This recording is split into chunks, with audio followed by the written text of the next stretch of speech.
Welcome to the Bitcoin Infinity Academy, brought to you by the Plan B Network and Bitbox. This is the course on my first book, Sovereignty Through Mathematics, and I'm Knut. I'm here as always with Luke de Wolf, and the chapter today is called Changing the Rules. How are you today, Luke?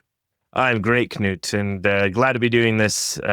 Changing the Rules chapter is quite topical for a few reasons, so we might get into a little bit more of stuff that's relevant just today. But let's see. Shall we just get into it and see what if this leads to discussions about current topics or discussions about timeless topics, which is sort of what the Academy is supposed to be about, like timeless topics, I think. Supposed to be, but we'll see how timeless this particular moment in time ends up being. Just before we do that, a quick reminder: if you're listening, the best way to get involved with the show and to support us, if you like, is to join the Academy. All the information on that is at our Geyser page, geyser.fund/project/infinity, and yeah, that's how you can get involved, have access to the Telegram chat, join the episodes live while we're recording them, and ask us questions. And plenty of other things. All the details are there. So with that, shall we just dive in? Yeah, let's upgrade the Academy through a soft fork or hard fork here. Let's see what happens. Perfect. Changing the rules. Altering the Bitcoin protocol is easy. The code is open source, which means that anyone can download a copy of the code and make whatever changes they want to it. Altering what the participants of the Bitcoin network view as the real deal, however, is hard. Really hard. Gaining their acceptance requires the proposed upgrade to be really good and really bulletproof in terms of not altering the game theoretical fundamentals that make following the rules beneficial to the miners. Upgrades to the protocol can be implemented via either a soft fork or a hard fork. A soft fork is a voluntary, backward-compatible upgrade. A hard fork requires every node in the network that wants to stay active to upgrade its software. Even a soft fork can be very controversial, and a great debate between proponents of different paths to scaling up the Bitcoin network in 2017 led to a portion of the network forking off and creating a new chain via a hard fork. Even though the proposed upgrade was implemented following the consensus rules, some participants weren't very happy with it. At this point in time, it is unlikely that Bitcoin will ever hard fork again, except to fix critical bugs. And with that, well, this is probably opening up loads of discussion points. Where do you want to start? A whole can of worms here. Yes. Yes, this is saying a lot about stuff like soft forks and hard forks, and also alluding to the block size wars. There have been we're in the midst of a civil war in Bitcoin right now, it seems. And there have been two preceding wars. The first one is kind of unknown, the op return wars, where the op return feature was implemented. And the big one is, of course, the block size wars. Also, the first one, the op return wars, is from back in 2014. So Bitcoin is a very different thing back then.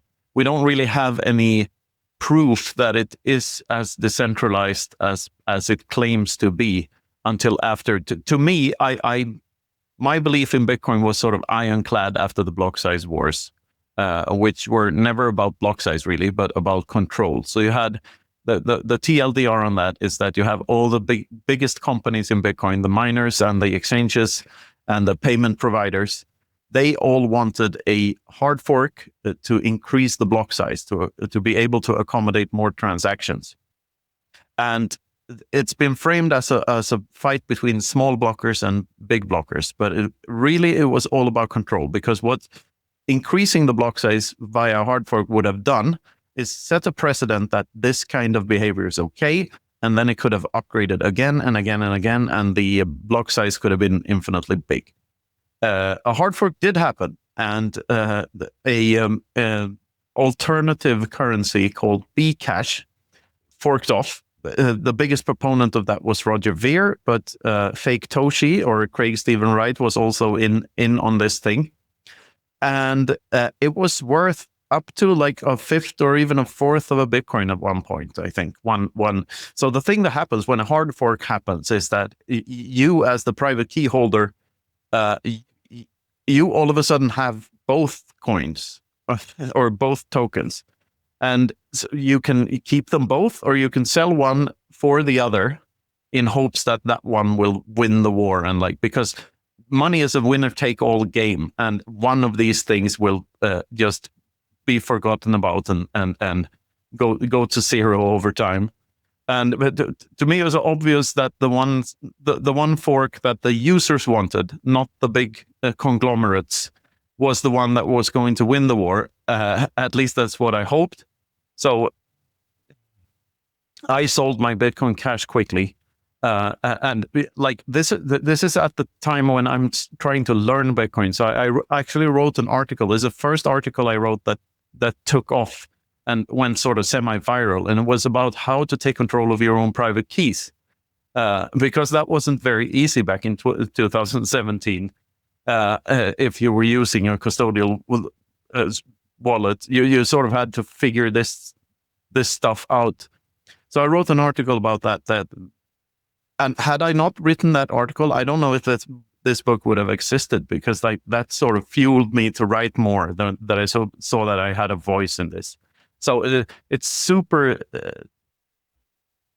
interesting, all of it. That this is how it works. There are a lot of misconceptions about it, and I think we dive into those misconceptions in latter paragraphs. So maybe we should just go on here and you have any comments on the block size wars or this paragraph? Yeah, first off, I'll just say I think this is really good history to start. This is good education. There's plenty of good things, podcasts, books about the block size wars, and it's good to know the history. So certainly recommend that if you're listening and you haven't learned the history, that you go check that out. But yeah, I think one of the points here, anyone can make changes to the protocol here. That is in fact true. It's just about adoption. Who is going to adopt that change to the protocol? If you make changes on your own implementation of Bitcoin, only you are going to be running it. You have to convince other people to run it. And the users of the Bitcoin network are not likely to adopt that change. Not extremely likely. And even now, there's only one implementation of Bitcoin that holds the vast majority of the market share. There's one development team, and this is where changes to Bitcoin do take place in ways that don't require even a soft fork or a hard fork. Changes there happen on the level of basically the node client, and there are various settings that can be changed or added or implemented that don't require any actual forking to happen, so to say. It's just updating your node. And I prefer to just, we can circle back to that later, but I just want to set the stage here a little bit, if that's okay. If you have any specific one more comments. thing to say about that is, like, most technical issues, technical changes to Bitcoin, like they don't have a real impact on the social contract, or like the economics of Bitcoin, or at least the devs don't think it does. And this is where the heated debates start, where like the technical people don't really understand the economic arguments, and the economic side sometimes don't understand the technicals of it, and there's a discrepancy there, and it's very interesting to see how this whole thing unfolds. Yeah, absolutely. So I think let's continue and let's take off layers of the onion as we go, or something like absolutely. that. Let's continue. The internet is an ocean of misinformation, and more often than not, it is very difficult to navigate through it. The sheer amount of dishonesty in the so-called crypto space is really depressing and has very little, if anything, to do with sound money. Bitcoin does one thing and one thing only. It solves the Byzantine generals' problem through its consensus rules. That's it. A problem most people have never even heard of. The Byzantine generals' problem describes how hard it is to construct a network where the participants can come to a consensus on the true state of the network without needing to know or trust any of the other participants. In other words, how to construct a network in such a way that no trust is required, while ensuring that information sent via the network is true. A blockchain by itself does not ensure decentralization. It is not the underlying technology behind Bitcoin in any way. Bitcoin is the underlying technology behind the blockchain hype, but saying that the blockchain is the key invention here is misguided at best. The anchor chain is not the underlying technology behind the anchor, nor is the keychain the technology behind the key, or the food chain the underlying most interesting aspect of a human being. Be very skeptical of those promoting blockchains that do not see Bitcoin's blockchain as the most important one. Even social networks with billions of users, they are practically saying that masturbation is the most important aspect of sex. Okay, interesting one, and a little bit of a side topic here, I think. Yeah, it's a bit of a side topic. I mean, the whole thing here is that everything in Bitcoin is voluntary, including what you define as Bitcoin. So like in that sense, the shitcoins have a purpose. Like because you cannot stop anyone from calling something Bitcoin or calling something an alternative to Bitcoin or what. Like this is something that people. It's an agreement on a fixed set of rules. That's all it is. And if everyone agrees that that's something, then that something will happen. The whole thing is though set up in such a way that there can be only one, basically. Only one chain can be absolutely finite in its supply. There's a finite amount of Bitcoins and an infinite amount of shitcoins. That's like sort of all you need to know in this when choosing the correct chain or the chain that will that is most likely to store value over time or function as a medium of exchange over time. That's the I think the correct way of saying that. Yeah, let's continue. At any point in time, any participant in the Bitcoin network can stop agreeing with the network's way of determining scarcity and coming to consensus. A participant can choose to follow a hard fork of Bitcoin, exchange all of their Bitcoin for another cryptocurrency, or abandon the idea of digital scarcity altogether if they so choose. What they can't do is change Bitcoin, change what others perceive to be Bitcoin, or change the nature of how Bitcoiners determine scarcity. Unlike every government-backed currency, no one is forcing anyone to agree with anything in Bitcoin. It is a completely voluntary system with no formal leaders. We humans aren't used to leaderless systems, and the idea of having no authority telling us how to think about it is scary to a lot of people. As mentioned above, many opportunists take advantage of this, and many people will lose money to scammers before Bitcoin finds its rightful place in our society.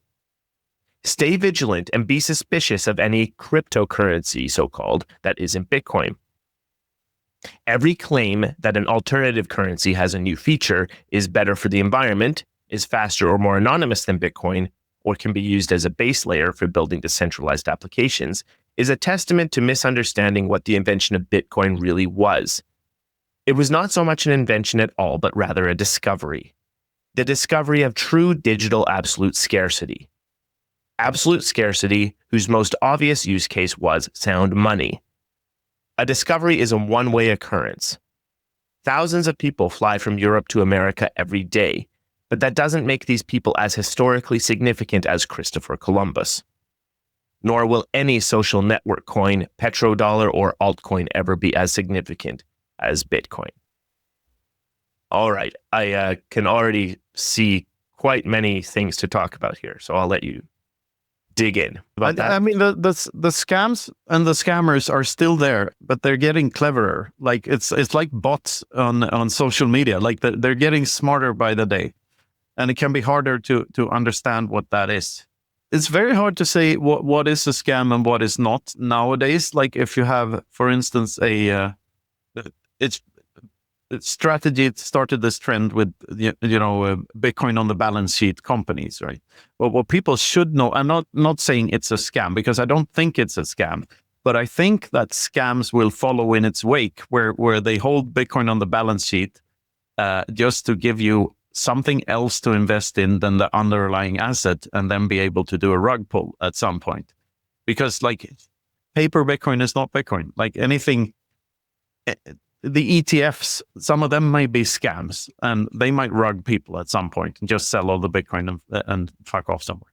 It's tricky. It's a tricky space to navigate, especially when you're dealing with other things than the actual core protocol and just holding your own keys. If you're dealing with custodial services or things built on top of Bitcoin or beside Bitcoin, there is always a risk involved. I mean, there's a risk involved with the base layer too, but that risk is basically you yourself. Like you not having done your homework is the only risk there. So, yeah, just be aware of that and do your homework. Yeah, absolutely. And I think the next point I'd like to touch on here then is the discovery of true digital absolute scarcity, whose most obvious use case was sound money. That's vastly important here, basically. And I think that's at the core of the issues right now. What you talked about earlier, the difference between the devs who are just all about the technical stuff and the implementation, and the people who have adopted Bitcoin rightly because it is the best form of money ever conceived. So Yeah. what's the cause of the problem here, and why is it that the most obvious use case is sound money for Bitcoin? I mean, Satoshi wrote about this many times. I by the way, that's a disclaimer. I don't really like using Satoshi's words as as some sort of proof that Bitcoin should be this or that. That's sort of what Roger Ver did with the word cash in the white paper.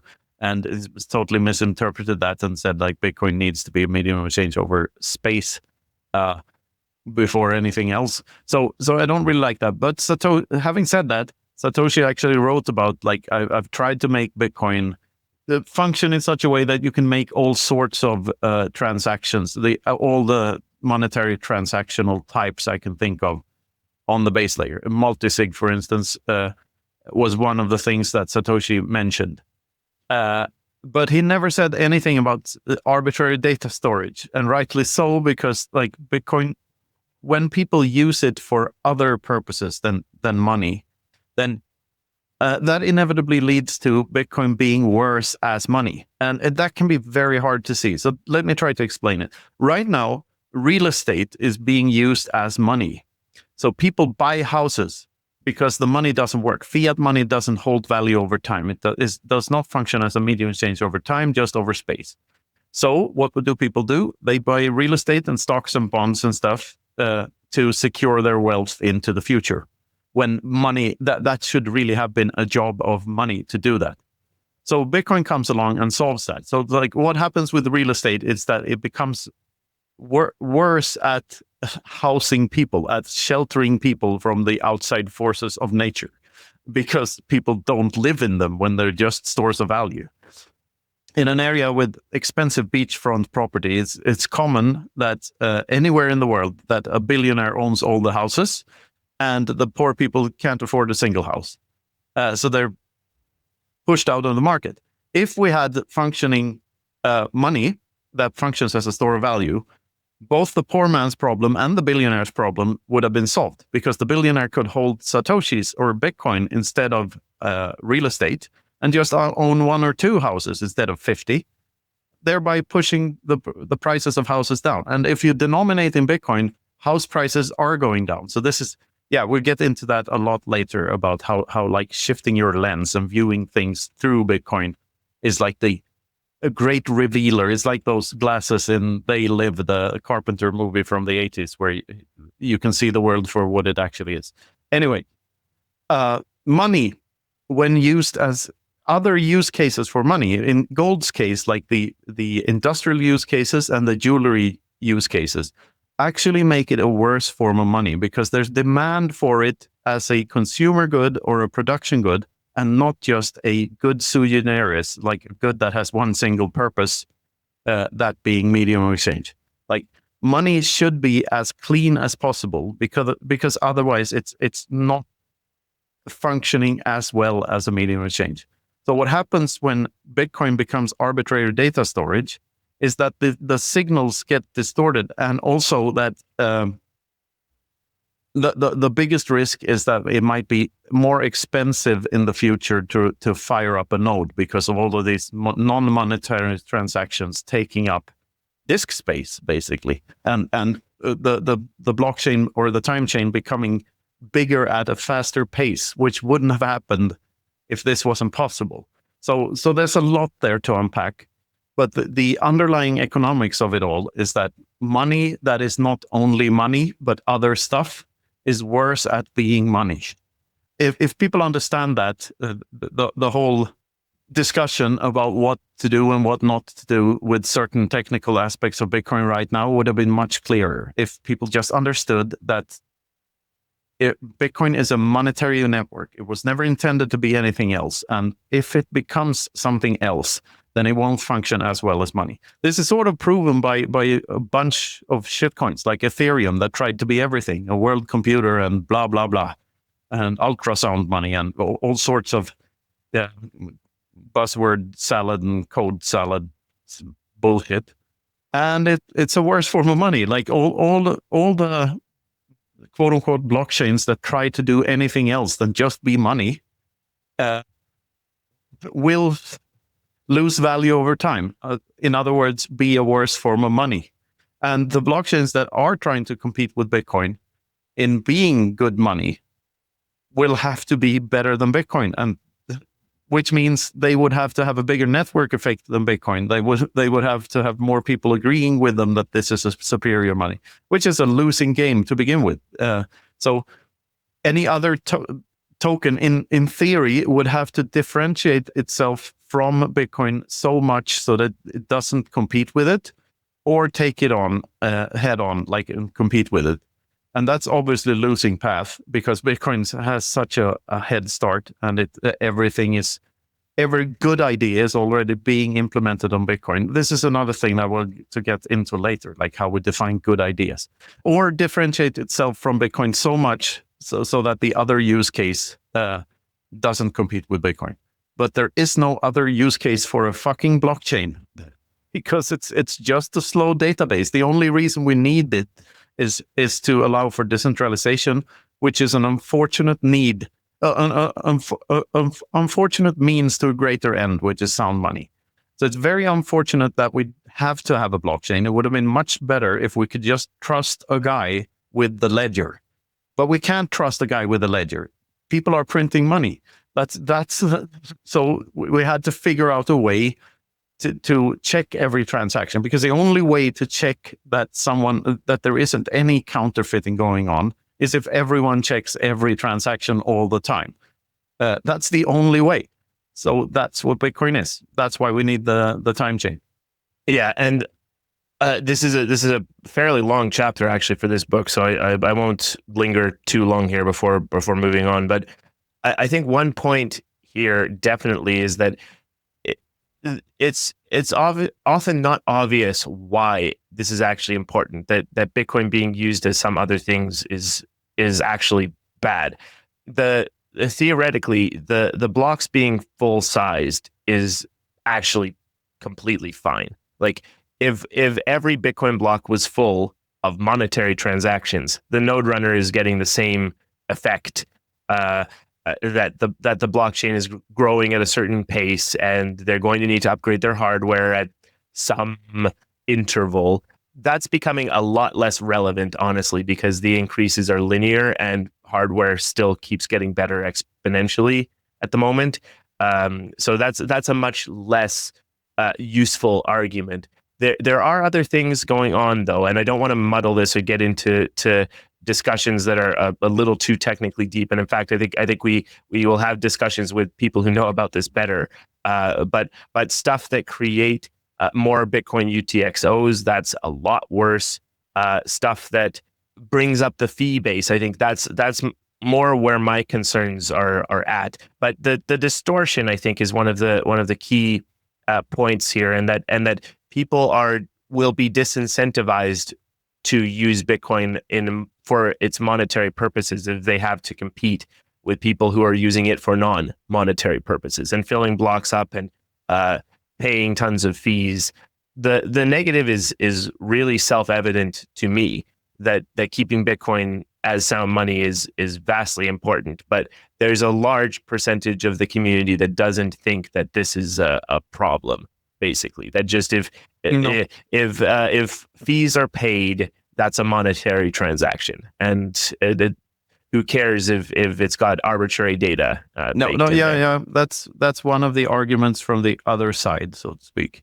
I saw someone in one of these heated debates about this current thing. I got someone posted a picture of the so-called Bitcoin dominance index, and which is tracking how Bitcoin fares in comparison to other alternative cryptocurrencies. And I don't like this metric at all because I think it's insincere. It's giving way too much credibility to the other projects, because you could theoretically just fire up a new cryptocurrency. I sell one to you, Luke, and I charge $10,000 for it, and then there's 10,000 other tokens, and I say my market cap is $100 million.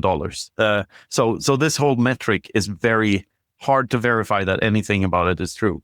And also, so there's that argument then is like, oh, wouldn't it be great if all the other crypto projects just started developing their stuff on Bitcoin? What that argument leaves out is like, no, they wouldn't. They're scammers. All they're doing is like, there are two types of shitcoiners. Like, either you're a scammer or you're a gullible moron. There is no in between. Like, sure, there may be people who who even develop these things for altruistic reason, but I would put them in the gullible moron category because they haven't understood that this is not possible. It's not possible to have two different competing finite tokens. Like, makes no sense.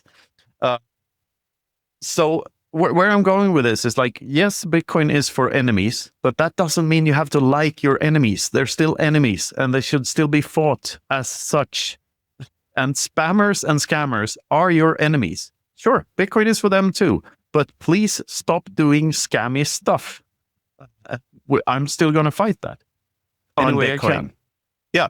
Well, not only on Bitcoin. Like, I'm a libertarian, right? I'm an anarcho-capitalist. I believe that people should take responsibility for their own actions. And I believe you should be allowed to run a casino and offer stupid games for people to win stupid prizes from.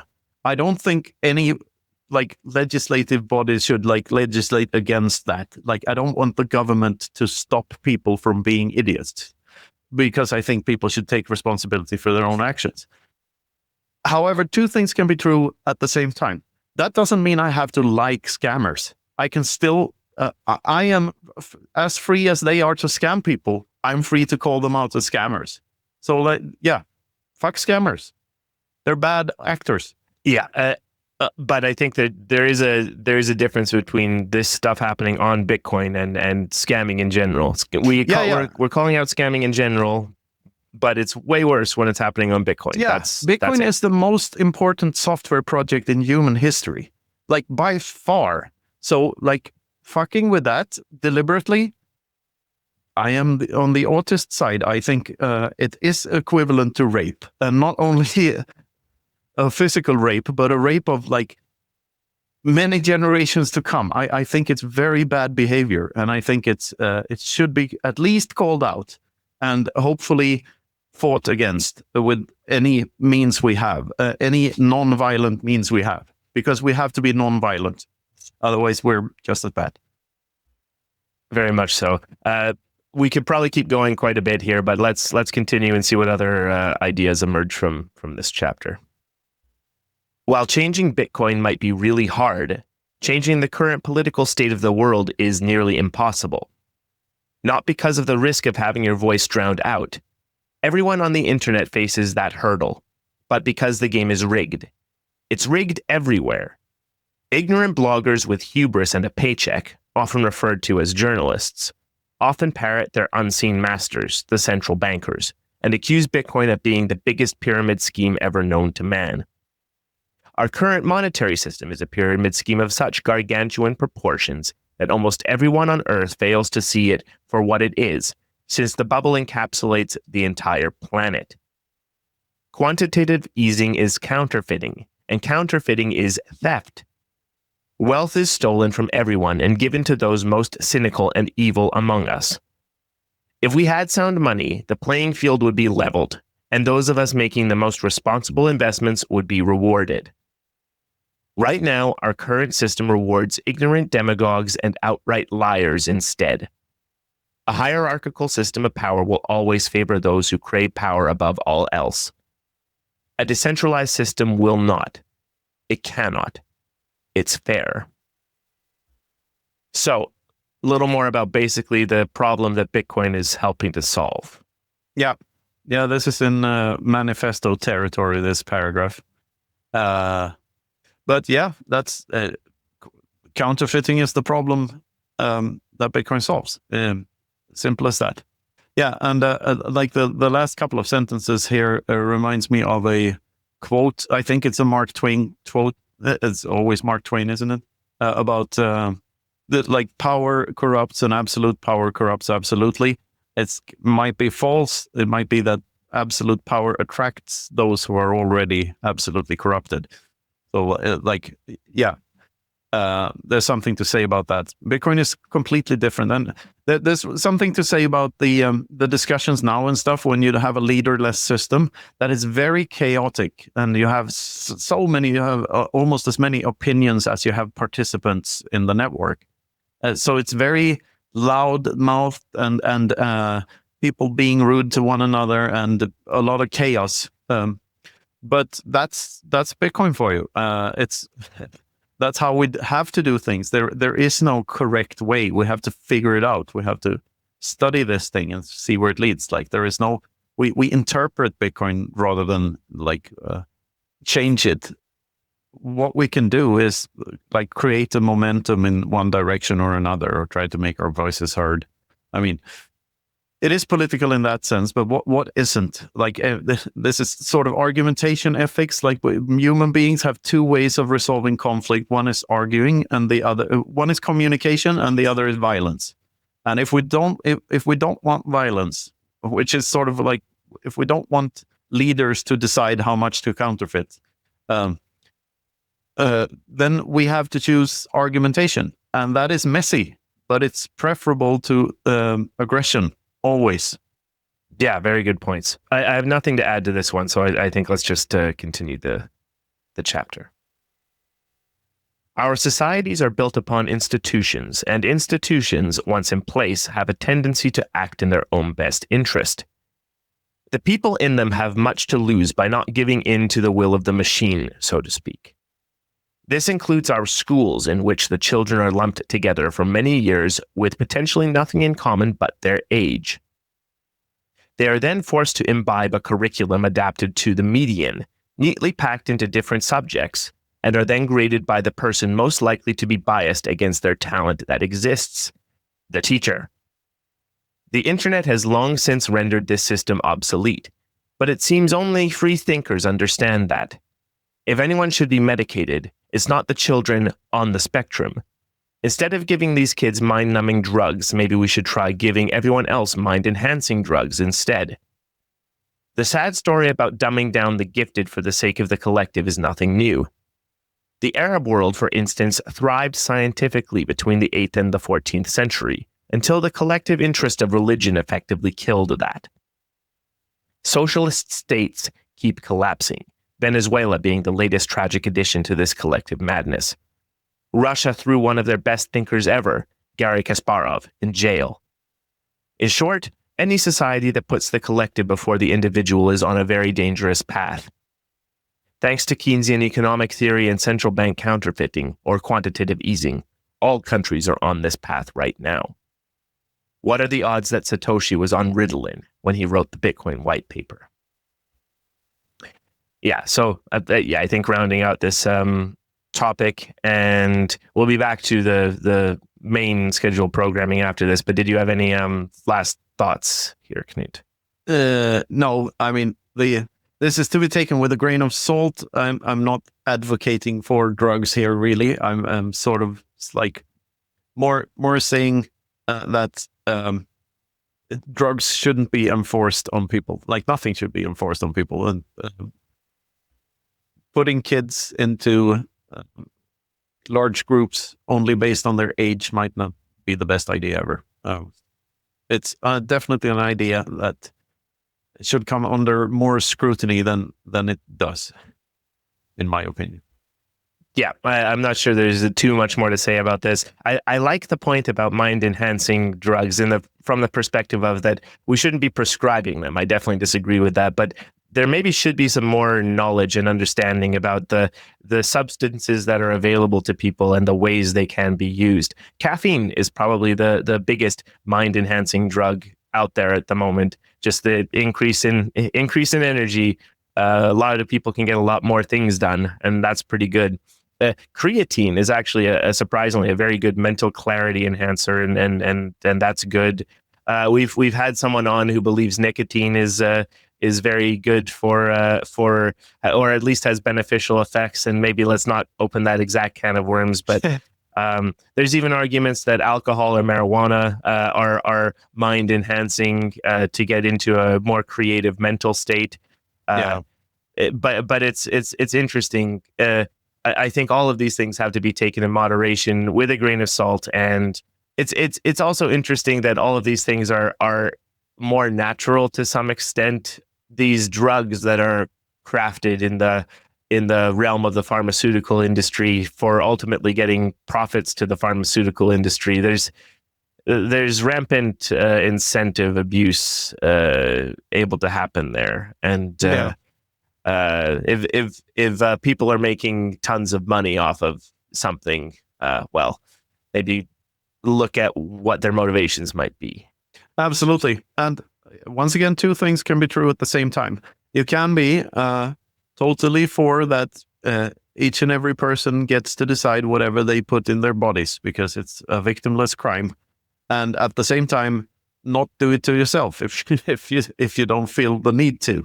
And I'm in that camp. Like I think the vices I do have are already they're enough. Like I already have caffeine, and I used to have nicotine, but and that was hard to rid myself of. So like and alcohol, maybe to a certain extent, you could lump that in there with things that you ought to do more or less of. Very few people think that like self-diagnose that it would probably be good for them to do more alcohol in the future.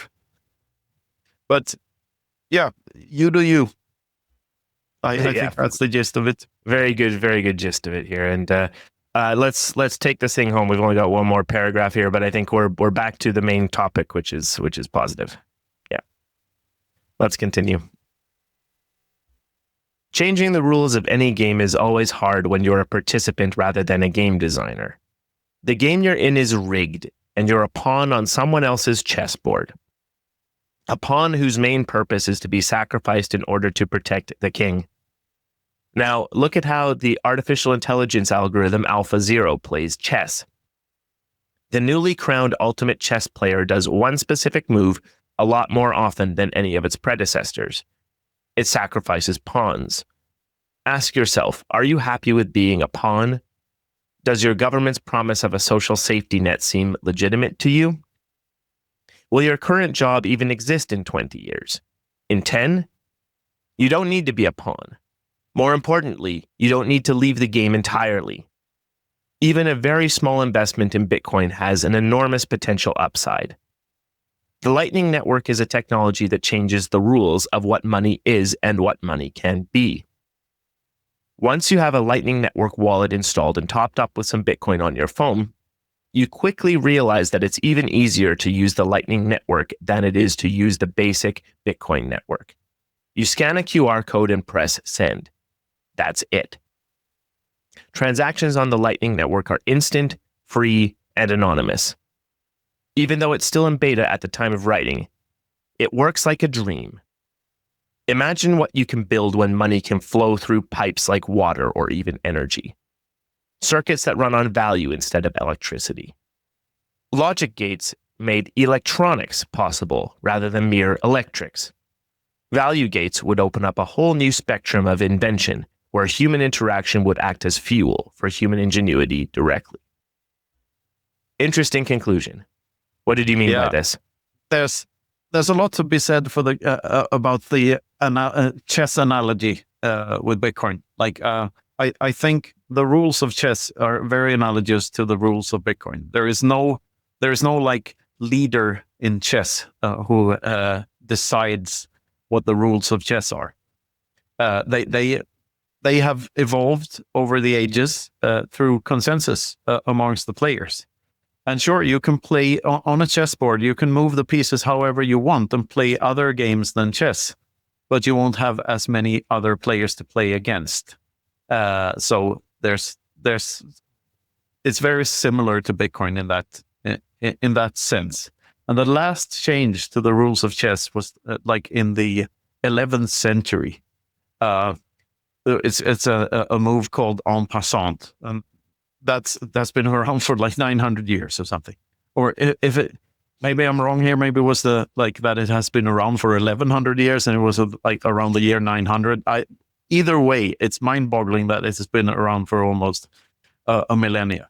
So, and I think the chess analogy is perfect. Like you can play Bitcoin, which is the original chess, or you can play chess cash, where the chessboard has the same amount of pieces, but it's a 64 times 64 squared board.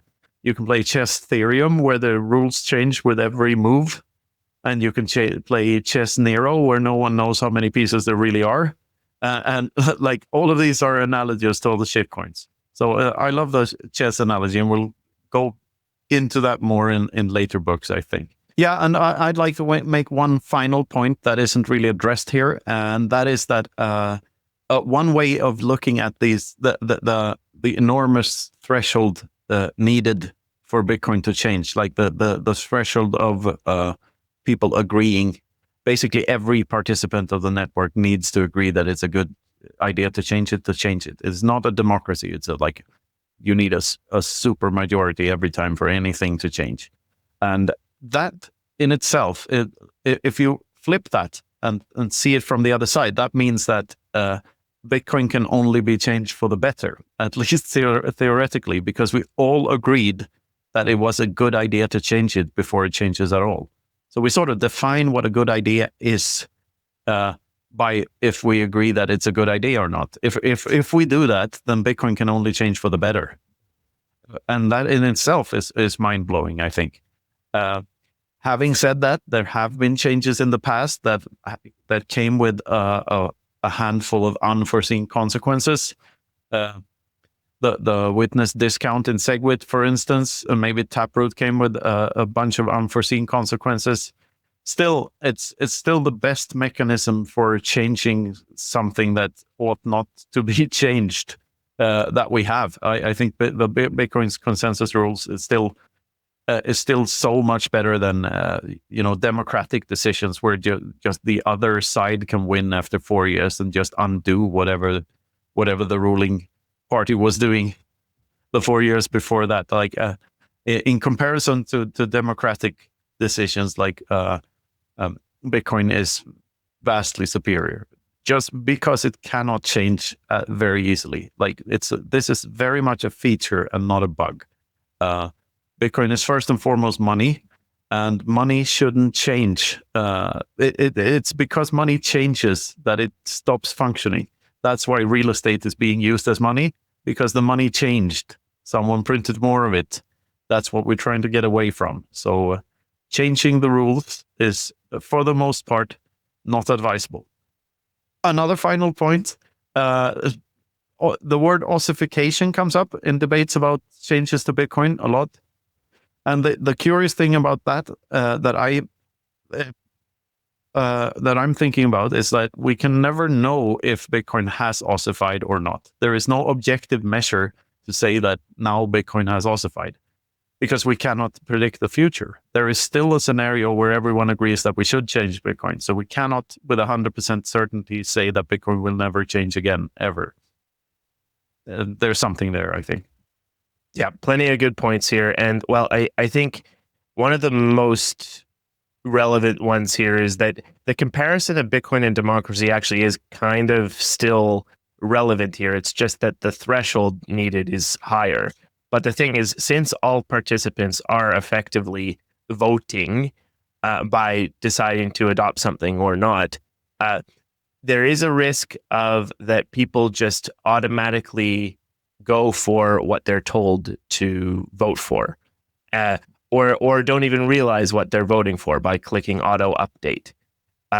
And so it's also akin to basically people who are glued to the television who do exactly what the media tells them to vote for.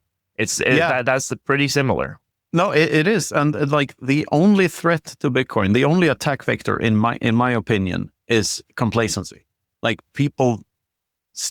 when people stop caring, it stops functioning after a while, and this is that applies to everything. Like the only problem with humanity is complacency, and like people not caring about stuff. That's why we have problems at all in society, I'd say.